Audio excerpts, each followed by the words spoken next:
Yeah, I just went through the chat and saved everybody as Heartland, even though I didn't know who they were. Yeah, right? I didn't know I could share an app like that. That makes it really easy. It makes it really easy. Hello. Check your, Oh, you did something?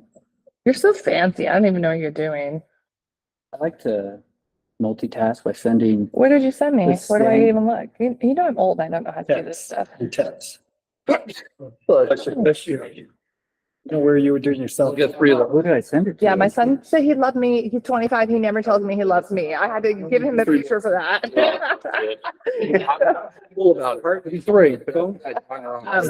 My email. There's someone in IT to help me get my stuff. Oh, yeah. Oh, I had to figure it out myself. We can help me with that.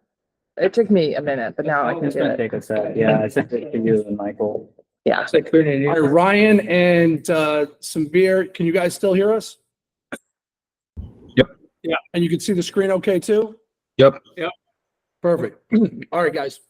So we're going to go over now, and some of you, Marcelo, already know what this is, but this is the pitch deck that we use. This is not Heartland's pitch deck. This is the one that I built. And so I built the pitch deck at Zenefits. I built it at Paychex, the one that they used as a company, and I built this one when I got here. And in fact, it wouldn't be completely fair to take all the credit. There's a company. Let's see, do I see it on here? Do I see it in this maze of? Oh God, that gives me nausea. Yeah, well, I usually attach the screens that they go onto perfectly, but when it's by itself, it's a nightmare. And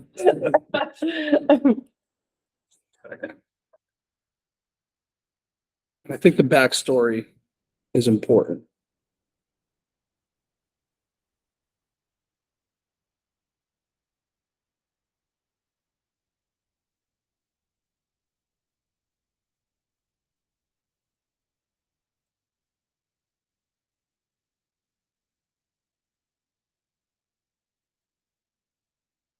Yeah, clearly that looks nothing like what I'm looking for.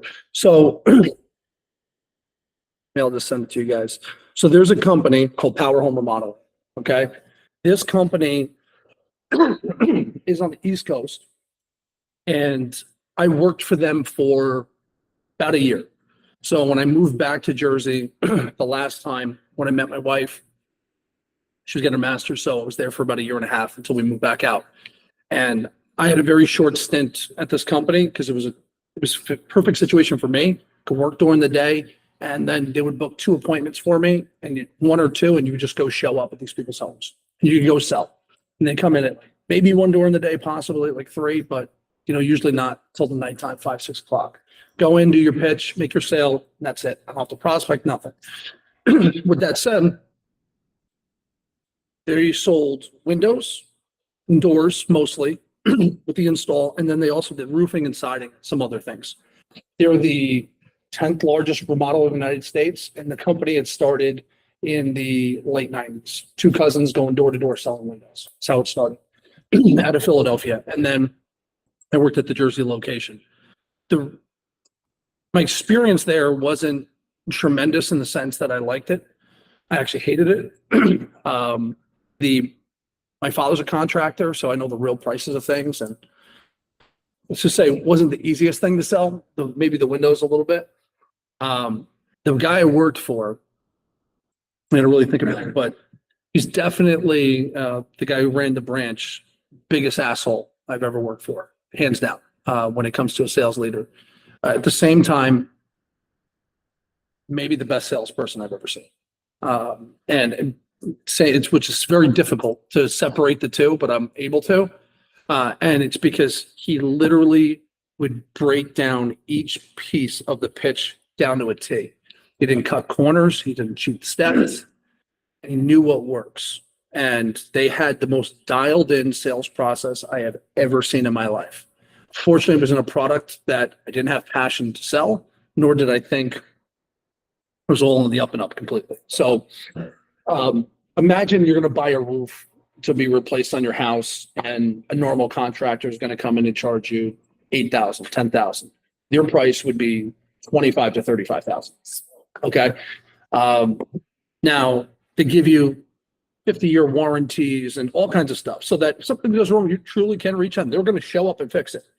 Their windows were actually fantastic. They were the lowest, even better than Anderson or Pella, any of those windows, better efficiency ratings, less energy getting in and out. You actually save money on those things. And that is something that you could get behind selling because you know there's cost savings and something you really believe in. But once again, you're going to pay a lot more money. I had a hard time selling it and pushing it past them just saying yes up front for that reason, because I didn't overly believe in it. Another cute thing about this sale is if you don't sell in the first night, there is no sale. 100% of their sales happen on the first visit. It's the only sale I've been a part of in that situation. And why? The last thing I just mentioned. As soon as they get some other quotes, you're out, right? Somebody's going to be like, 30 grand extra, I'll buy 2 more roofs in the next 10 years, 20 years. Thank you. I don't need to, keep paying you all this money up front for a roof. I did well, but I learned a lot. In their pitch deck, their pitch would be 3 to 4 hours long. From the moment you walked in that person's home to the time you actually walked out was 3 to 4 hours, depending on whether you got the sale or not. And you can't cut a corner. In the beginning, I tried to, and you skip a couple, those aren't important. I won't say the script the way I would, and you really won't win. So following it was very important. And the deck was built the way I've built these decks. And the way I built this deck is to eliminate objections. Because there's only one reason why somebody's not moving forward. In most sales I've ever been a part of my whole life, it's parting with money, right? You're asking them for money and you've got to get them to give it to you and part ways with it. That's not the problem here, right? Because they're already spending the money, right? Like we're just asking them to reallocate where they're spending it and go from that service to this service. What's the reason they don't move forward, Mel? Because it's a pain in the ass to There me. you go. That's number 1 through 5. And if you get good at overcoming that one objection and you eliminate the others, because the others are made up. They're bullshit objections, right? People don't tell you the real reason why they're not buying at least 70% of the time, right? They think they'll say the one thing that's going to make you not try to overcome the objection so that it's a deal breaker. But if you eliminate it, they can only go to what they're really keeping them back from. And you can try to overcome that one. But if you have to overcome other hurdles first, it's very hard to get objection number 4 done, right? It really needs to be that one that you want to overcome. So what you're doing is eliminating objections, getting down to the real objection, and then trying to win that business. The difference between somebody who closes 10 to 15% here on a cold call versus somebody who closes 35% is somebody who gets really good at overcoming that one piece, right? The 10 to 15% that buy from everybody is because they just truly have a monster pusher and they're going to buy anyway, right? Like, somebody walks in the store, you might have helped them pick this instead of that, but they were going to buy a cell phone today, right? So why don't hire a lot of cell phone reps that apply to my jobs? It's like, I was number 1. I'm like, yeah, they were there to buy an iPhone. They were leaving with the phone. You got them on Android, right? So, and no knocking, everybody starts somewhere, but that's not really learning how to overcome things, right? That's just showing some features. So we want to eliminate objections, get down to the real objection, and then try to overcome it. And the cool thing is, even if they don't buy, this is initially one of the only sales I've ever been a part of that it doesn't mean they're not going to buy. It just means they're not buying right now, which means they can buy in 3 months from now, 6 months, a year, 2 years. Scott sold one last month, 37 months ago. Okay. And every single month that goes by, Scott, or at least somebody on this team, will close a deal that was pitched at least 12 months ago or more. Okay. I've never really been involved in a sale like that. And I was a terrible follow-up sales rep in my career. I actually didn't do it at all up until I got into the insurance business, at Zenefits, 8-9 years ago. But if I didn't pitch you and win that business for you up front, the only way I was ever getting money out of your pocket is if you called me back. Right? Because I felt like I just blessed you with this brilliance and you're clearly a fucking idiot if you're buying it. That's what my ego is out of control, right? But I'd rather make cold calls and find somebody else than try to go back and convince this person why they should have moved forward the first time. But with this sale, you want to follow back up. And people will tell you, you know what it is? I love what you showed me today. I know this is better than what I have. And you'll hear this all the time, but I don't have the time right now. I'm just swamped. Or all my employees, I pushed just last year. They're going to kill me. They're going to get new logins. Then I'm going to show them. And we're in our busy season. We have an audit going on right now. Whatever the fuck, right? Like they got something going on that's going to screw this thing up. And they just don't move. But guess what? Paycheck still sucks at their job. ADP still sucks at their job.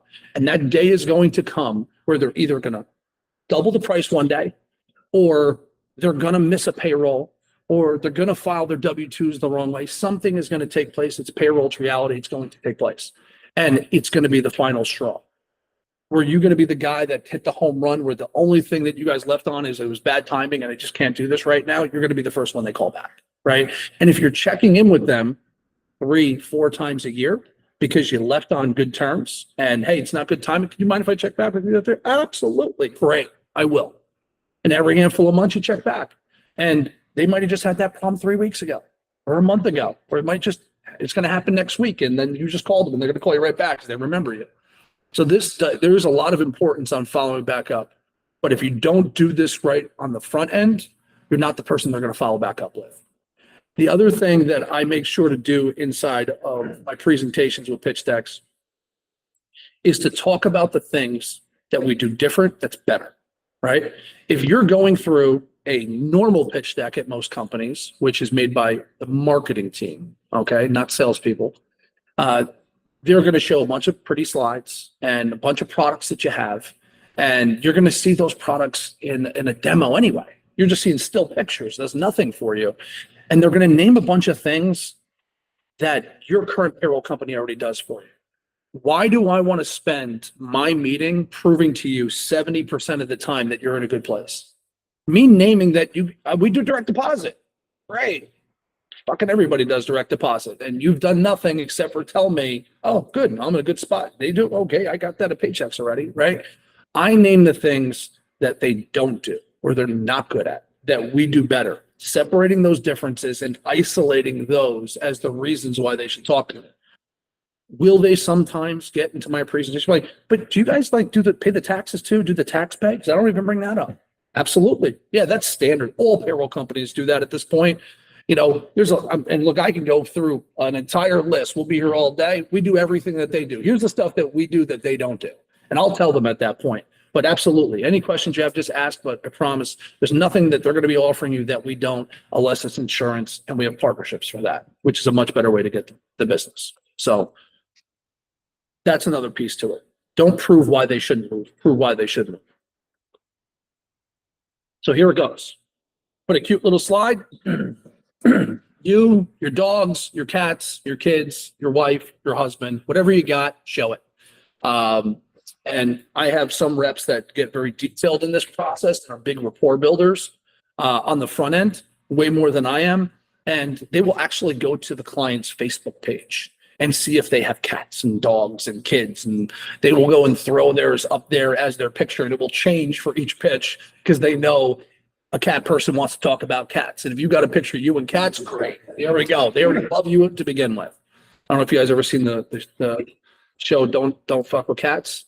Oh my God. On Netflix. A long time ago. Yeah. You ever seen that documentary? Dude. It's messed You up. guys take the weekend, do yourself a favor. True story. It's not what you think. And it is amazing. Wow. Yeah. It involves a serial killer too. Yeah. Oh, really? Yeah. Yeah, it's this like maniac in Canada. Yeah. So don't give it away, but you got to see it. Like 3-episode documentary. So, so show a little something about your history, why you're professional, why you should do business, why you moved to Heartland, right? Tell your story. And that's when you get to say, hey, I came to Heartland because I don't have a base salary and I don't have all these things. I came because I want to retire here and I want to be able to build partnerships with you. One of the things I actually learned from Nick Clark is he doesn't call them his clients. He calls them his partners. When he goes to close them, He doesn't close them and say, hey, this is what it would look like to do business with Heartland. He would say, this is what the partnership looks like. And he explains the partnership. He calls everything a partnership with them. We're partners.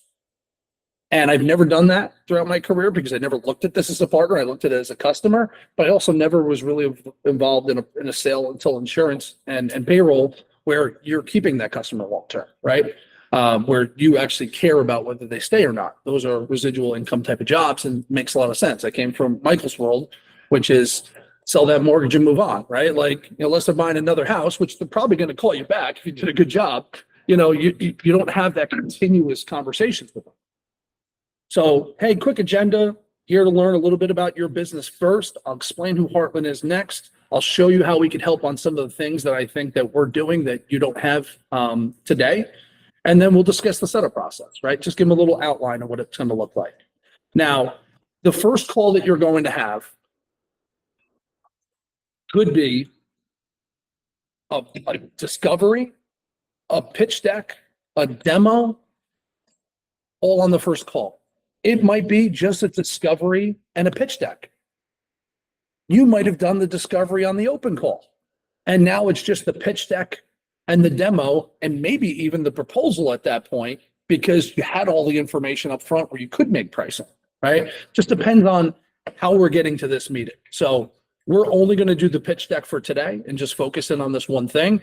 But that's what this meeting, this call could be like. It could be finding out everything about the business first, going to the deck, and then maybe the demo, or in smaller company. If it's a larger company, you're probably not going to have time to do a full-blown demo. Maybe you pop in and show a couple cute things like electronic onboarding or the mobile app, something that you knew that they were going to be really excited about to get them to the next demo and proposal call. So this can go a few different ways just depending on where you started the conversation. Here's my bartender slide. That's what I refer to it as. I've used this one all the way from Zenefits to Paychecks to here, and it's here for a reason. So you do your discovery right here. And your discovery, okay, I'll give you a look at like a discovery sheet that we use.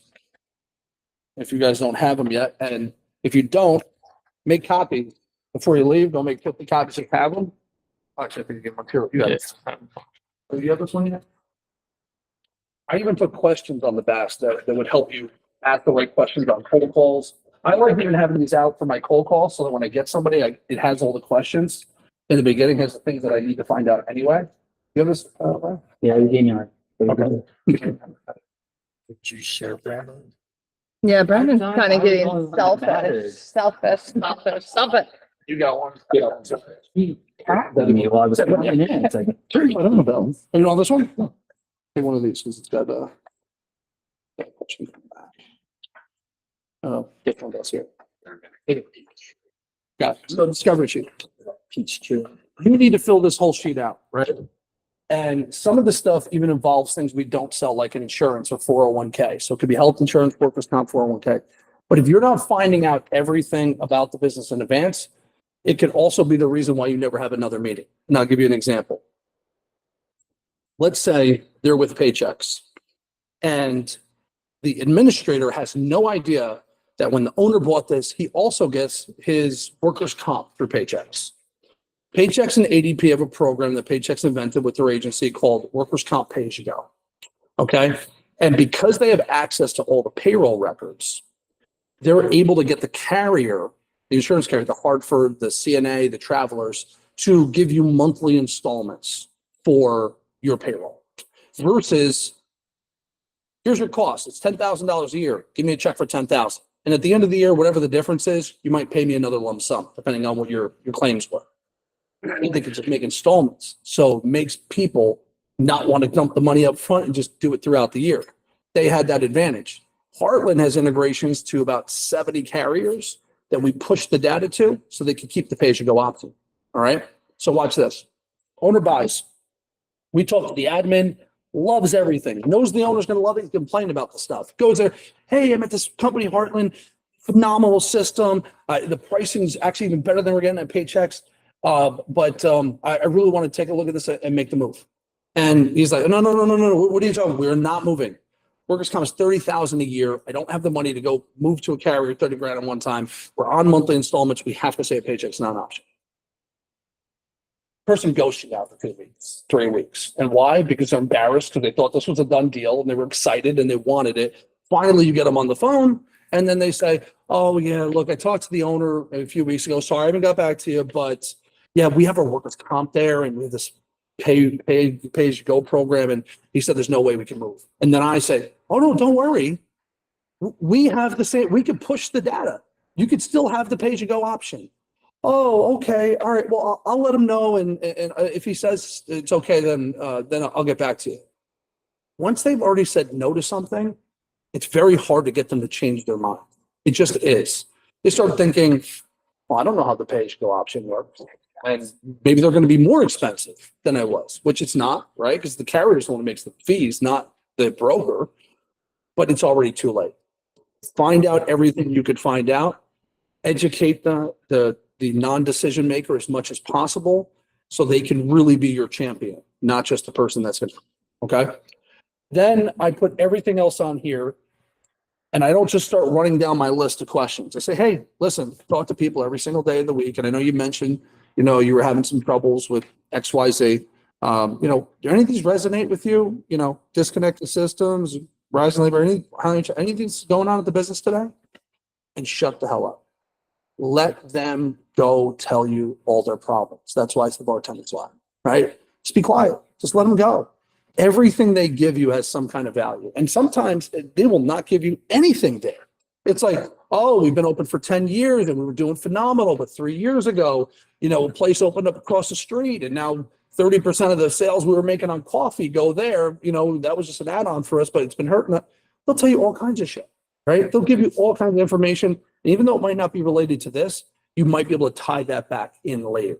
Hey, because you're down 30% and you used to have 27 employees, but now you're 20 because you had to cut heads. Now the people who are doing those other jobs are all being done by the other people and they have a lot of jobs. So maybe doing stuff on paper when you onboard in a high turnover place wasn't a big deal because one person, that was their only job. But now that person who's doing it does 3 other jobs and they don't have the time to do it. And showing them time savings where you could hire somebody in 1 minute instead of 6 hours of sending shit all over the place and updating systems, you're done. That's what you can use that stuff for. Let them tell you as much as they want to tell you. I don't care if they stayed on this thing for 40 fucking minutes, okay? Telling you the most irrelevant stuff to what we sell every single day, it matters.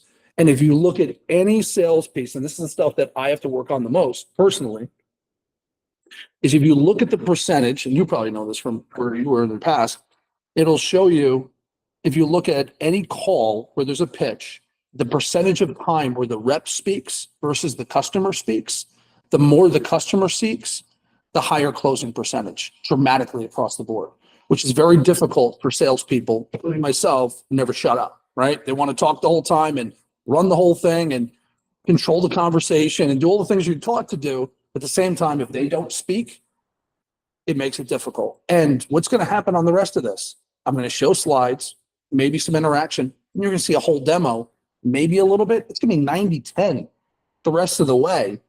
If they spend 10, 15 minutes talking here, great. They feel a part of it. They're involved. And the longer they spend talking, the better chance you're going to close. This is where you want them to talk the most. So get it out of them.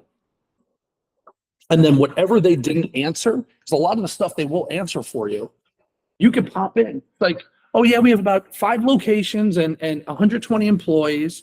Oh, are those all separate EINs? Or is that just under one EIN? Oh no, they're all separate EINs. Oh, okay, great. Then let them keep going. You don't have to ask the employee question. I don't have to ask the location question, but now I'm just throwing a quick question in as they're explaining stuff. It doesn't feel like I'm playing 20 questions with them, but you can drown them out really easy. Okay? Get as much here as you can. Once you get this information, the longer you're here, you're getting the red flags. Oh, that hot button. I want to sell them this. I want to sell them that. I could sell them this, right? But that's also based on what we think. People don't buy for what we think. They buy for their own personal reasons, right? It's another thing that's hard for salespeople, especially in SaaS sales, because when we sell technology and we're like, I know this makes that easier and you don't have it, I just made your job easier. But you can be talking to somebody who doesn't even have an iPhone, or doesn't have an Android, or doesn't even have a smartphone, who calls their payroll in to paychecks every single week and has never logged into their account before. And the idea of logging into anything except for their email is scary. Okay? If I'm going to go pitch and close them all on technology at the end because they have no technology, I'm not going to win.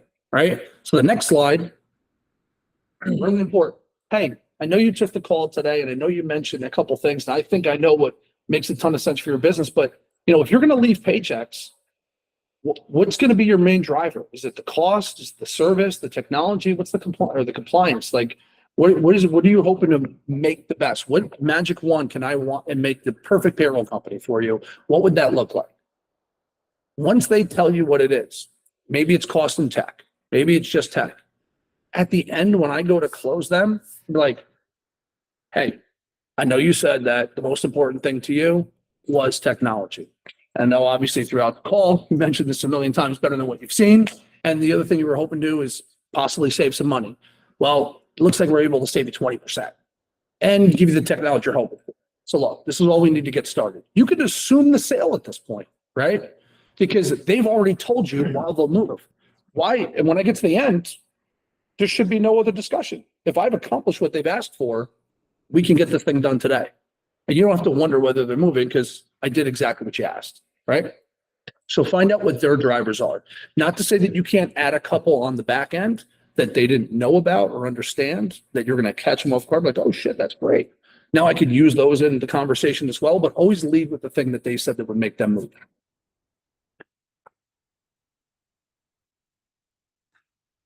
Your Heartland team, okay? This is what makes us different. Highlight the hell out of the slide, okay? So most people that with a payroll company, they're dealing with, especially if it's, say it's ADP. ADP, there is no dedicated person. This is overseas support in India and it's cost, right? Our Philippines. Whoever answers, Philippines implementation. So now when they answer those calls, you get a different person every time, okay? Very frustrated for that. Can I comment on that? To Yeah. your point, Yeah. people had to spend over $1 million to get me. I was a relationship manager for high-end accounts. But not until I spent at least $1 million, and more likely it was over 10 million, because we didn't have that many we would offer. So yeah, so they get one now just with us. We stole that from paychecks. I mean, no one at Heartland says 41911, that's kind of my thing. But the dedicated point of contact. So paychecks is in Rochester, New York. They were the premium, dedicated US-based support, dedicated person. And then a small part of executives 20 years ago broke off, opened a company called Ovation, had a couple thousand clients. We are Ovation. Heartland bought them. So Heartland Payroll is the original Ovation company. They built the identical model. The only difference from today is that when I was at Paychex for 3 years, these people would work in one of the 170 locations in the United States, wherever state office they were closest to. While I was there, they changed them to master service centers, 5 of them, one in Phoenix, one in LA, one in Denver, one in New York, one somewhere else on the East Coast. And they moved all those specialists to those locations. And it was a fuck up. I'll tell you why. Because a person in Nebraska making $11 an hour in 05, who's got health insurance because their husband's a contractor and doesn't have it, it's a home run job. In Phoenix, $11 an hour 5 years ago is the worst of the worst, and I'm gonna leave this shitty job in 3 months. So every person that I picked up the phone and talked to, because we sold insurance, so we called the payroll customers, was, oh yeah, this is ridiculous. You want to sell me something else? I had the same payroll specialist for 13 years, and I've had 12 this year alone. I had 6 last year. This is insane. And they never know what they're doing. They're always brand new. So 12 months ago, Paychex made a decision to send 3,000 jobs to India. Now, not all their accounts are on India accounts. They're being trained and transitioned little by little. And it's probably their smaller accounts to start. But yeah, now they're dealing with overseas. And all the other competitors pretty much use overseas or call center in the US. The only ones where you might get somebody dedicated is if you're selling enterprise companies with 1,000+ employees. And those ones, you can get somebody dedicated. Well, guess what? We're not selling those companies every single day. So I tell them, look, this is the way it works. We are all American support. We don't send jobs overseas. And remember who you're talking to. A A lot of these people's businesses are struggling compared to what they used to because they're dealing with stuff from being sold from overseas and undercutting their prices, right? So try to tie it back as much as you can. You get Cindy, she's your girl. That's the person you talk to. You need help. You have a direct phone number. Good. There's a problem. 911. That's me. You got my cell phone number. Text me, call me, email me. If there was an issue, do not ask for a supervisor. Just hit me up. I am paid to care. If you haven't told them yet how you get paid, now you tell them how you get paid. I don't have a base salary. I only make money if you stay here at this company long term. As soon as you leave, I stop getting paid. I came to this company because I didn't want a base salary, because I have the ability to retire here and have a portfolio, just like your insurance broker probably does, right? Throw an example out there. So if there's an issue, I will take care of it. I'm here for it. And then if you do need HR, we can give you a SHRM certified HR person here at the company that can handle all your compliance for you throughout the year. Depending on the size of the company and whether they have an HR person or not, that might be completely irrelevant. You have a 200-person company's got an HR team, that's not usually that useful. So that's what you're trying to explain here. This is the number one reason why people buy at Heartland. But I'll be honest, when I went through the interview process, I had saw their platform and I couldn't wait to demo it because it was so much HX's demo. And people in my first couple months, I realized just the feedback I was getting for the dedicated support was why people were moving. So, and we're the only one that has a sales advocate, the only residual income payroll job in the country. So no one does it like we do.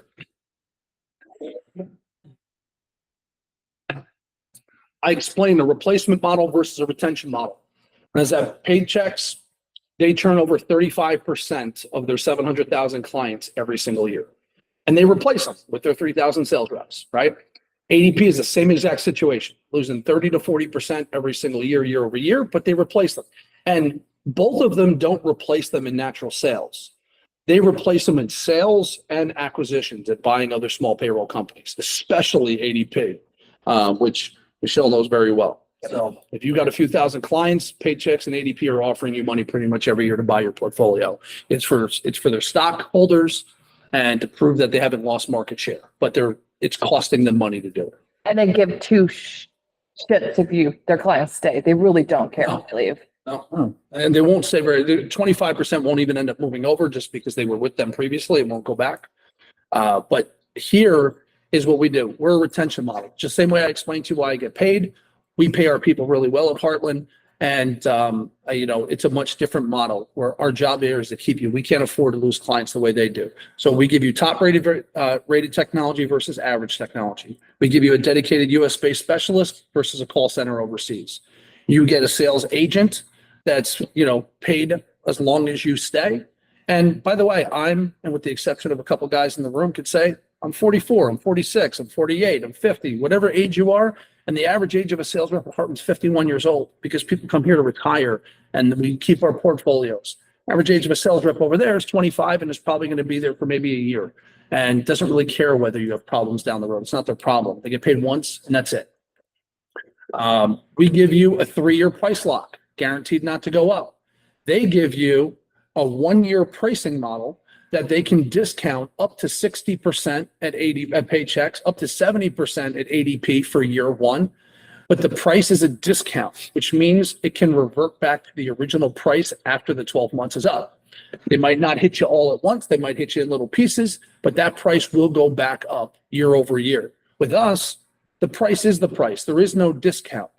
After 3 years, you can relock it for 3 years. The most I've ever seen here is a 6% increase on your invoice at the end of the 3 years. And at ADP, I was justifying 40% price increases. Not kidding. I had to justify those for no increase in service. And junk fees.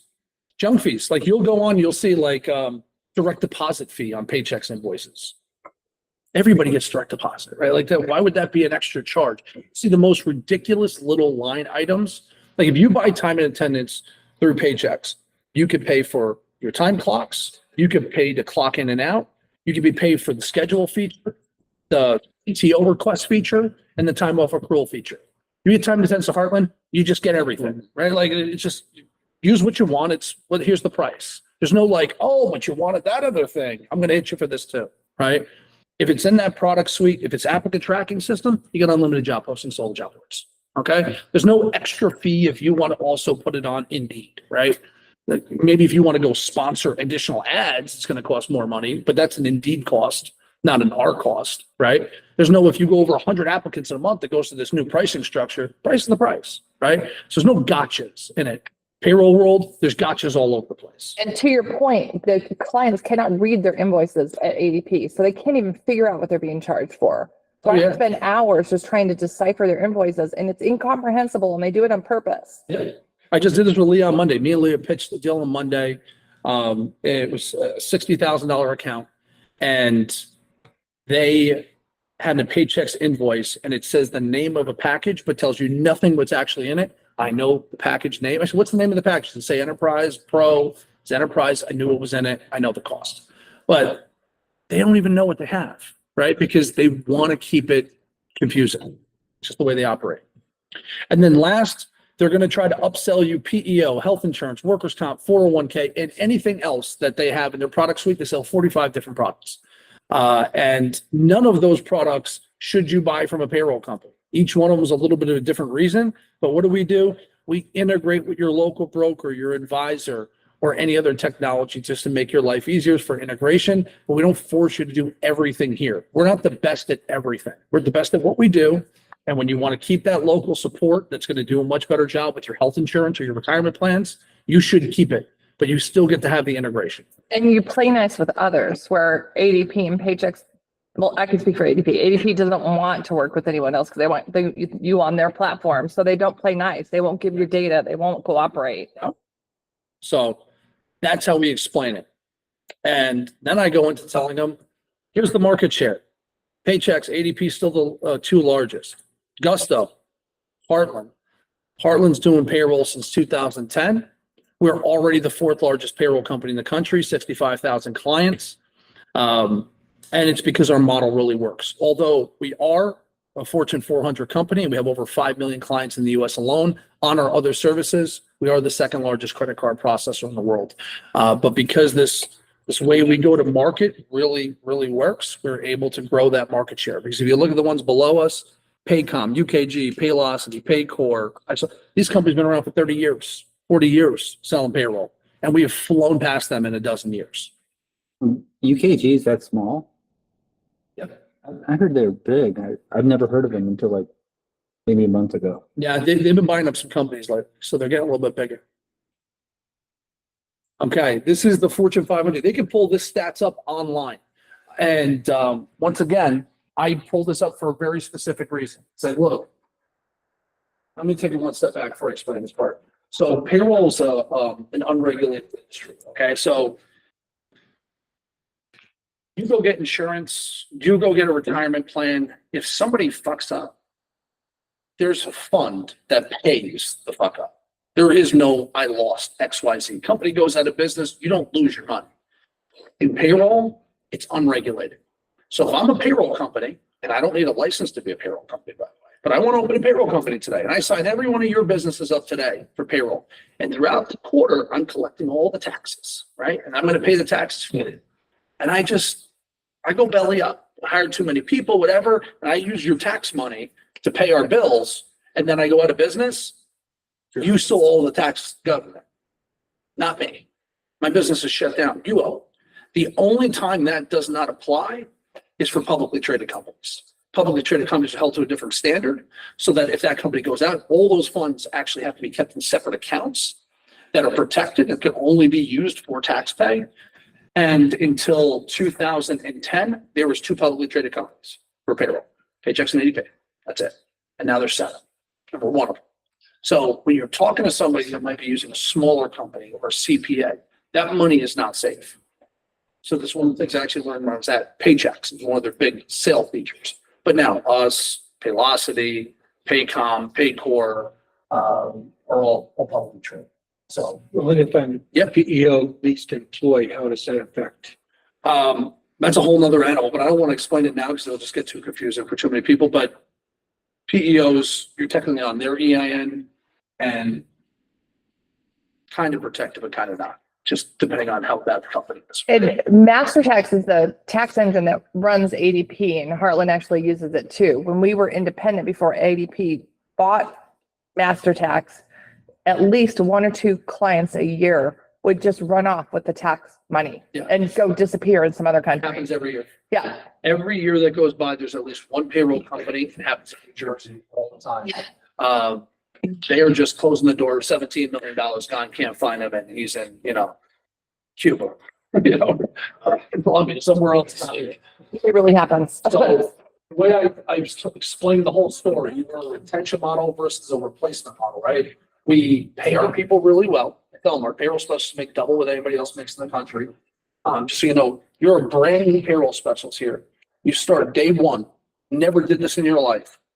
By the end of month 18, if you hit every benchmark you were supposed to hit, you have made a few $1,000s, maybe $5,000 to $10,000 in bonus, but you go from $21 an hour all the way, or $19 an hour all the way up to $29 an hour. So you can jump all the way to that, even if you've only been doing this for 18 months. Okay. So we pay our people way better than anybody else out there. And we pay our salespeople and we don't overcharge our customers. So Paychex, 4 billion, 2021, took 1.1 billion in profit, 28% profit margin. ADP 17. We actually did almost double their revenue that year.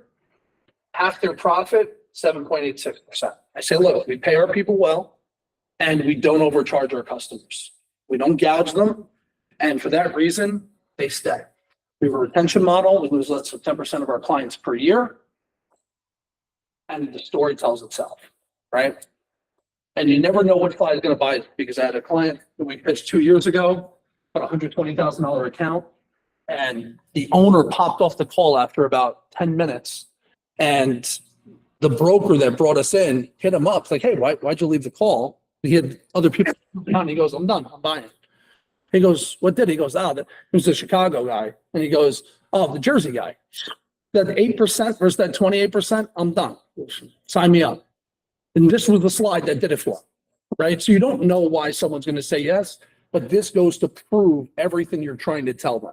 That we're a retention model, we pay people well, we don't overcharge you, and the numbers speak for themselves. So I looked at the numbers online, it made sense to me. So it's a slide that exists and it helps sell your story.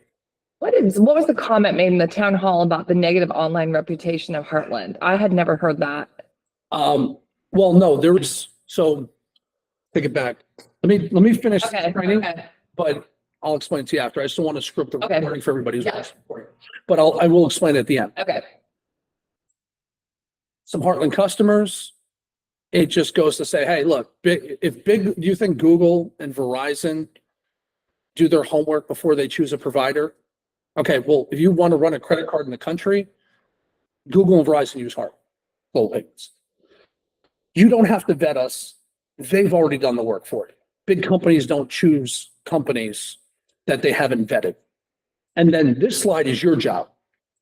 These should all be deleted off before a pitch. Go and pull up inside of Atlas, the client base, go type in the address of the customer and go look at some of the businesses right on their street or their area using us. Go to their website, grab a few logos and copy and paste them on here. So when you get it, you're like, hey, are you familiar with, On Fire and Gianni's Italian Bistro? Oh yeah, those right down the block from me. Oh yeah, they've been with us for a handful of years now. You start to build relevance of companies already using us. Nobody's walking around with a Heartland jacket on. Nobody knows what they use for payroll. You start to build that mass association. And when they see businesses in their neighborhood, it actually means more than the big labels do to them, right? Because it's those other companies that are already using them. I'm not the first one trying out this crazy idea. This is another program that you're not going to use on every single phone call. We'll come back to this one. It's not as important for you guys to learn out the gate, but we have a program where money can go to a nonprofit based off the sale.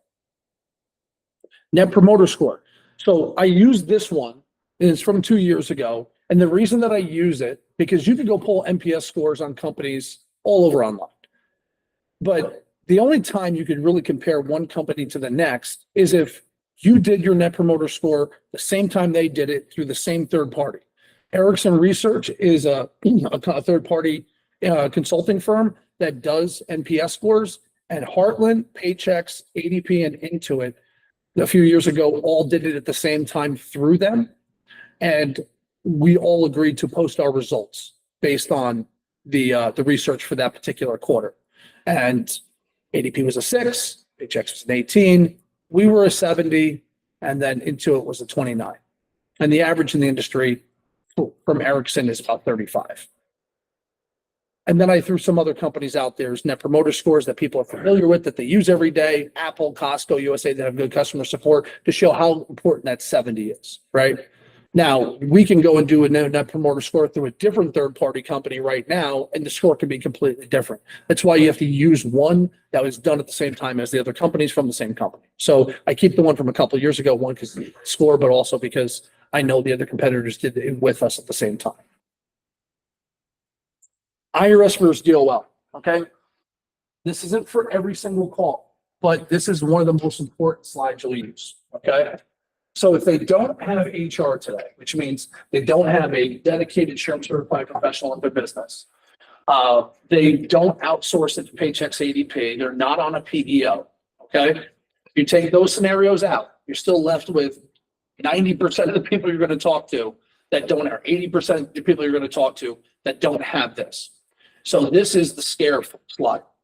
IRS versus DOL. So everybody's afraid of the IRS, right? Business, oh, the IRS coming to get you. Everybody's scared of it since you're a kid, right? Who do they target?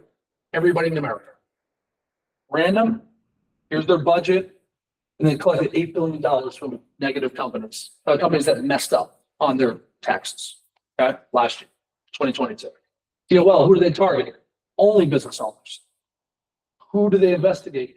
Any current or past employee who reports them for illegal or unfair practices. Ever hired a shitty employee before?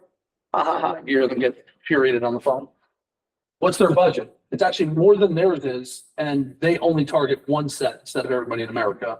And this is how much they collect from small business. Okay? So you told me you've got QuickBooks, you've got a CPA, you've got Paychex, all to make sure that they don't get you. But your chance of getting a violation, and you don't have an employee handbook on file. You don't even know the Department of Labor regulations. No clue, right? But there's about 4 to 1 chance, 5 to 1 chance you're going to get a violation from the Department of Labor far before you'll get one from the IRS, right? And you're spending all this money for these other entities to make sure you have that one thing right. Doing that wakes them up a little bit, because I can tell you the people that say no to you at the end of a call when you sell payroll, and they have payroll, and they haven't had that emergency, I have to change immediately situation, you've got to be convincing enough to beat it's such a pain in the ass to move right now. If I'm selling you payroll and HR versus your payroll, and I'm not asking for much more money, and sometimes depending on how much you're being gouged, maybe the same amount of money, I'm not just replacing. I'm fixing a monster problem that you didn't even know you had, and you need to move immediately.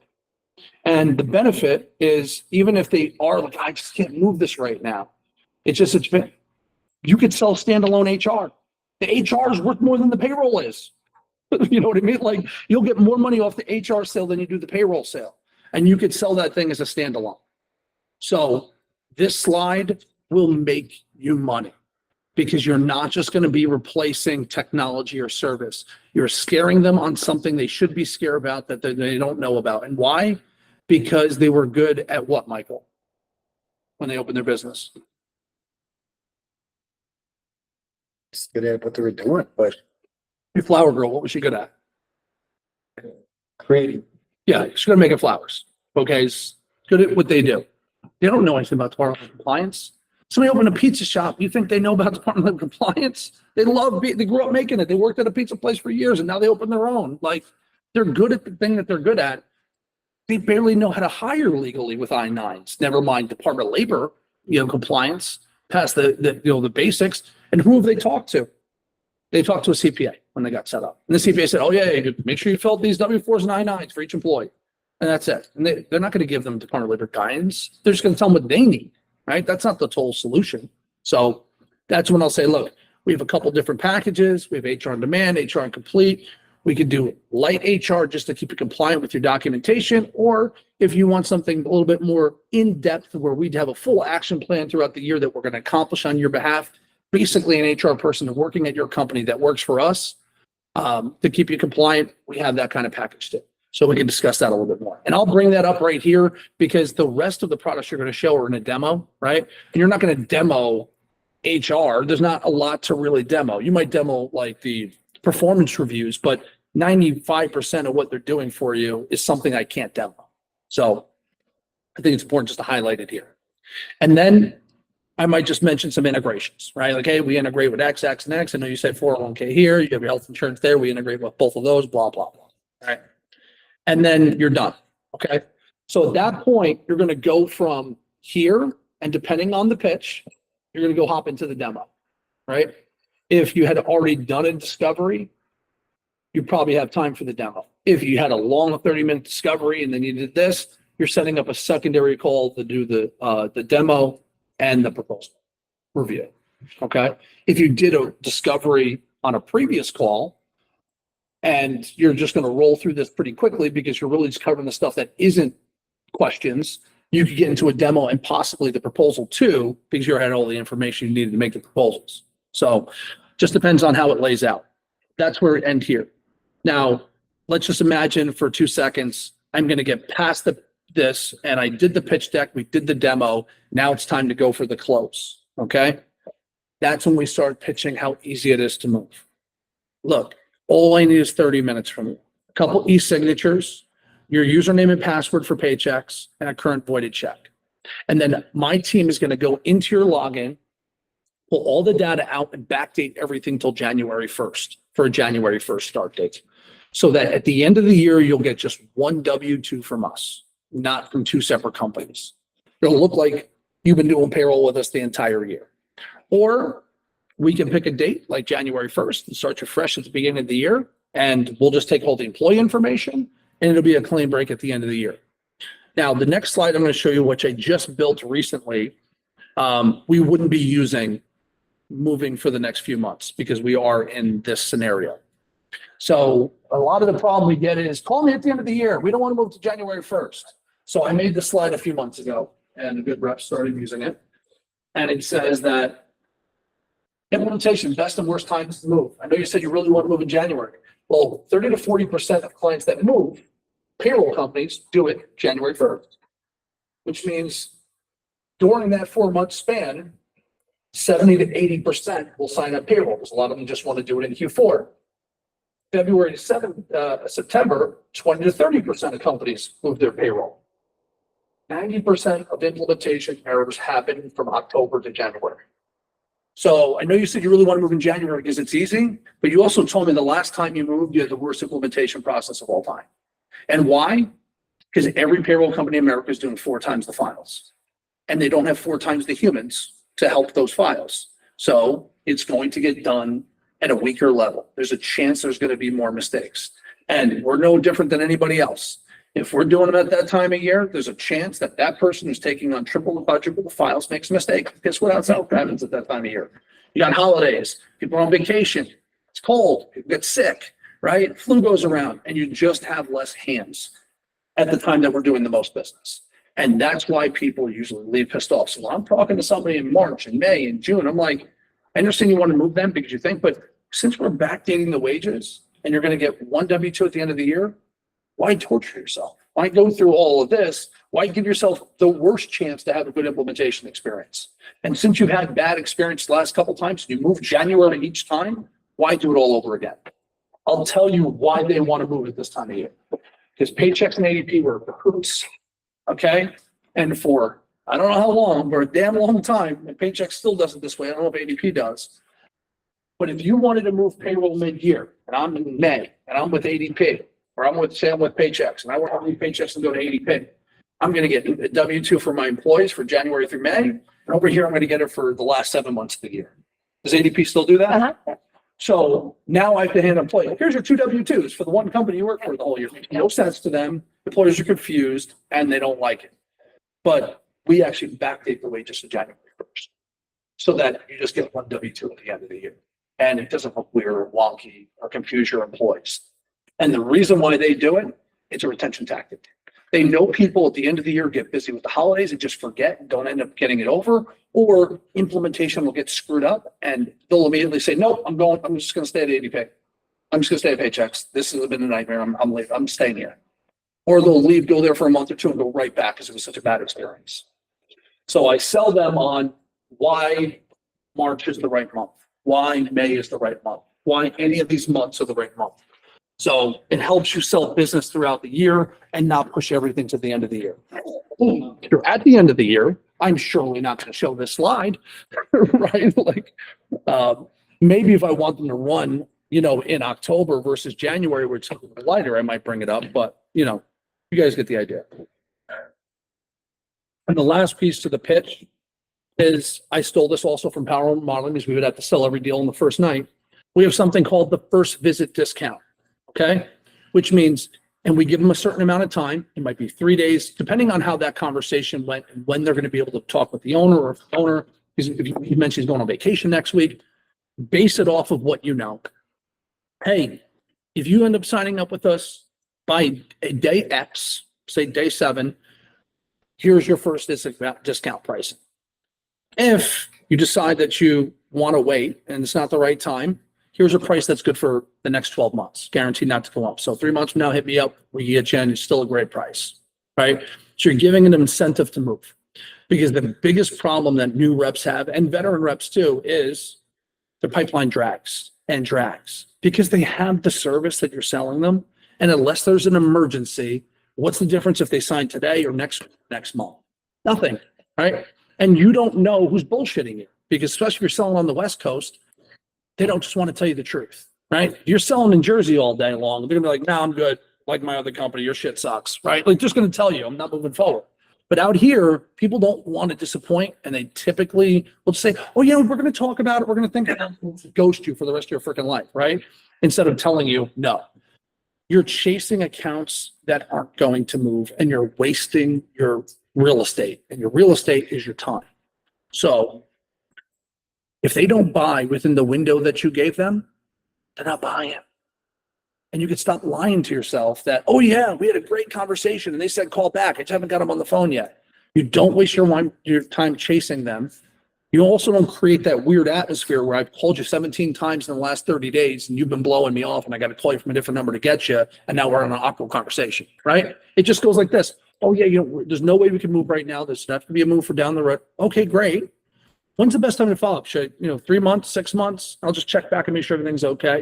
If you might want to make a move at that point.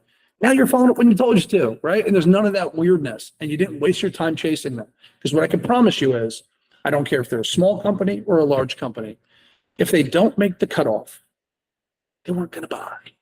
Nobody's throwing $3,000 in the garbage. No one's throwing $1,000 in the garbage. No one's throwing 10 grand in the garbage. You can pick what that discount is. You can make it waiving setup fees, whatever you want. But the bottom line is, if they're really, really serious about moving, they're not going to miss a cutoff unless you tell them the cutoff is tomorrow, right? And they just, the owner's not even going to call and he's not there till Monday, whatever. That's why you have to pick a time. Hey, when are you going to meet me with the owner? Find out that before you, right? And then make the first visit based on that information. And the people that do this effectively close more deals and get deals in faster. And the one who's the best on the entire team is Scott Lester. And he gets deals done that day. He gets paperwork that day. He gets signatures and submits that day. Better than anybody on the team by a long shot. But he does this without me training this. He just always said, hey, if you do it by this, I'll give you X. And he holds them to it and he keeps them on the phone. Okay, you want to do it? He doesn't say, all right, great. Let's get the time on the calendar for tomorrow or Thursday. He goes, okay, you got a few minutes right now? All right, here's what I need. Get your username and password. He'll miss his next freaking meeting. Literally. He'll just text him really quick. Hey, emergency tire, flat tire. Can we reschedule for tomorrow? And he's getting paperwork right now. Right? Like, that's what the way he's going to operate it and get it. So the other problem while people will have in this job is getting verbals and then drag 3 months to get paperwork. They're there. Get it now. Give me your username and password. Give me a voided check. And then I just need your XYZ really quick. Make sure I can log in. Every piece of data you need for the system is in the login. Except for the voided check with some companies where you have to get separate. But you can get everything you need to be able to send them out docs and send them out. Let me sign it right there. So when you add steps, you lose deals or deals drag on forever. And what should have been a $15,000 sale in February is now a $15,000 sale in June, right? And now you're redoing that whole process because You have to remember everything about it, go through the whole thing again, and it just drags on. You want to sell it now or tell me when I need to follow up. These are the pitfalls that reps have. And then the one last thing I'll do before I'll show my pricing, and this is I stole from Power Home Remodeling too, is remember, they were going to show an obnoxious price. How do you make it not obnoxious? You show more obnoxious pricing. So what they would do is they'd pull up the same exact things we were selling and show invoices. Hey, look how much this one's charging. And these are paychecks invoices. Look how much they're charging for this. And I find the company that size is relative and the service that buying from me is relative. And I say, here, this is paychecks for just payroll and HR services. No onboarding, no electronic, no applicant tracking, no time and expense, just payroll and HR. Bi-weekly for 26 employees, they're paying $1,208 every 2 weeks. If we sold HR Complete with payroll and added onboarding and jacked our price up all the way across the damn screen, we'd save them half the price. Half the price would be gone. So now we can go into that sale saying, hey, I know you don't have HR with paychecks today. You just have payroll there, but if you took the HR, this is what it costs. Here's my price. Why in the world, if they say they're interested in HR, am I going to take the invoice that they have for 26 employees that's at $170 every 2 weeks and then say I'm showing an invoice for me that's $600? Oh, it's going to cost me an extra $430? No, saving you $600, right? And this is an invoice from 2021. Prices have gone up. I'm saving you 600 times 26. I'm saving you that money, right? That's 1,200. That's 15 grand a year instead of me costing you an extra 10 grand a year. But I'm not going to show that price until I've showed this, unless they already have it. They already have the expensive package. The work's done for you. But if I'm showing them more than what they have, I have to show them more costs at the competitors. So I'll bring up an ADP slide, a paycheck slide. They're all in here. We've got thousands of invoices. These are just some of the ones I have on the slide, but that's how I'm going to do it. And then here's my price. First visit, this, either way you're saving money, and then close it out. If you guys do all those steps effectively, you will win a lot more business. Now, before I forget, Do you ever get objections to the username password request? Okay. maybe added 300 pitches